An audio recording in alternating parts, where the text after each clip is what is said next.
자, 배달 기사가 경비원을 밀치고 또 주먹을 휘두르며 발길질을 하는 등 폭행을 이어갑니다. 어머, 왜 그러세요? 신고 좀 해주세요. 자, 아파트 출입을 막았다가 폭행을 당한 경비원을 만나봤는데요. 갔다 오니까 오토바이가 서울에 있더라고요. 오토바이 출입 금지라고 적어놨는데 제가 뭐 어떡하냐고. 예, 그렇습니다. 그 말 한마디 하니까 이제 오토바이로 이제 밀고 그래서 이제 이쪽으로 오니까는 그때 이제 오토바이 세워놓고 너 나 몰라 하면서 폭행이 시작해요. 자, 아파트 출입을 제지하자 오토바이에 탑승한 채 경비원을 밀쳤다는데요. 자, 주민들이 말려봤지만 배달 기사의 무차별 폭행은 계속 이어졌습니다. 지금 철사로 지금 고정시켜놨고 시야가 사라지고 그다음에 이제 앞면 수술하고 끝내고 하고 하는데 3주. 배달 기사의 폭행으로 60대 경비원은 얼굴을 크게 다쳐 다발성 타박상, 골절, 찰과상 등 전치 4주의 진단을 받았습니다. 아이고, 큰 부상이네요. 자, 주민의 신고로 경찰이 출동했지만 이미 배달 기사는 현장을 도주한 뒤였는데요. 이 사람 아직 안 잡힌 건가요? 예, 최대한 빨리 조사가 수사가 끝날 수 있도록 절차에 따라서 이제 수사 중에 있고 항의 혐의로 조사하고 있습니다. 자, 그런데 이 배달 기사 예전에도 이 경비원에게 폭언을 해 경찰에 신고된 적이 있다고 합니다. 작년에 한번 들어갔어요. 보통 들어가면은 수업 한자로 외치거든요. 못 들었던지 들어갔다가 나오더라고요. 수업 하는데 들어갔냐고 그 말을 하니까는 그때부터 욕짓거리를 계속 하더라고요. 5개 동 300여 세대의 소규모 아파트 단지, 지상에 주차장이 없고 안전을 위해 모든 차량과 오토바이의 출입을 통제하고 있는데, 자, 인근 아파트도 마찬가지였습니다. 배달 오토바이의 출입을 제한해 갈등이 종종 있었다는데요. 단지 내를 그냥 내부로 걸어가야 되니까 그게 불편해요. 뭐 엘리베이터도 오래 걸리고 한 10분 이상. 꼭 그런 일이 종종 있어요. 타 지역의 라이더들이 막 오면서 이제 타 지역은 별로 못 들어가는 데가 별로 없잖아요. 근데 그 라이더 입장에서 오니까 내가 왜 걸어 들어가야 되냐고 그런 식으로. 그런 이제 그런 일이 생기는 거예요. 배달하는 오토바이를 출입 금지하는 곳이 꽤 많습니다.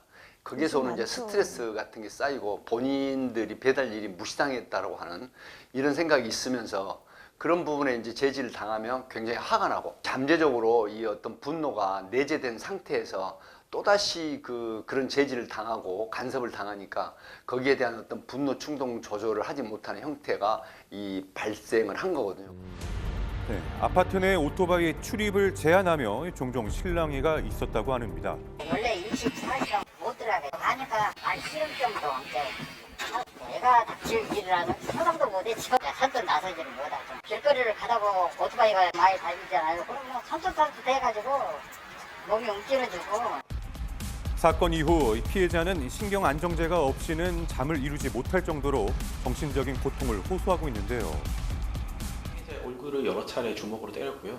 그리고 오토바이로 밀기도 했고, 그리고 후두부를 벽에 강하게 찌는 등의 중한 폭행을 했습니다.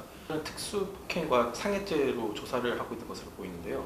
만약 상해죄가 인정되는 경우에는 7년 이하의 징역, 1,000만 원 이하의 벌금에 처해질 것으로 보이고요. 자, 또 다른 상황입니다. 경기 안산의 오피스텔인데요. 한 남성이 경비실로 찾아가 항의를 합니다. 그리고 경비원을 무차별 폭행하는데요. 뭐 마구잡이로 팼죠, 얼굴을. 그래서 어떻게 됐나마 오른쪽 광대뼈가 골절됐습니다. 자, 광대 및 코뼈 골절로 전치 4주 진단을 받게 된 60대 경비원.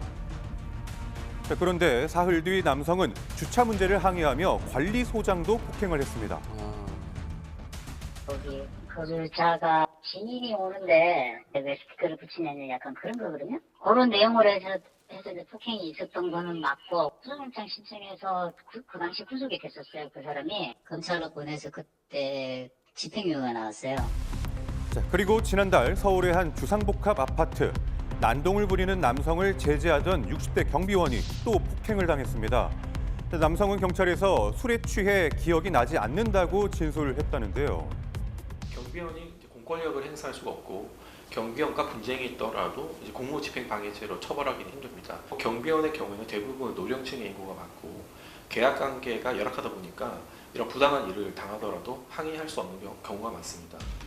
자, 이처럼 경비원 폭행은 끊임없이 발생하고 있지만 이를 보호할 만한 법적 조치는 미흡한 상황입니다. 대중교통 운전하는 사람들은 특정범죄 가중처벌법이라 해서 버스 운전사나 택시 기사가 운전 중에 승객이나 다른 사람이 폭력을 행사하면 특가법으로 가중처벌하거든요. 대중교통 운전하는 사람처럼 그런 부분에 일하는 사람에게 어떤 폭력이나 범죄를 저질렀을 때는 좀 가중처벌하는 요소가 필요하다. 아파트 출입 제지로 시작된 무차별 폭행, 경비원 관련 사건 사고가 근절될 수 있도록 대책 마련이 필요해 보입니다.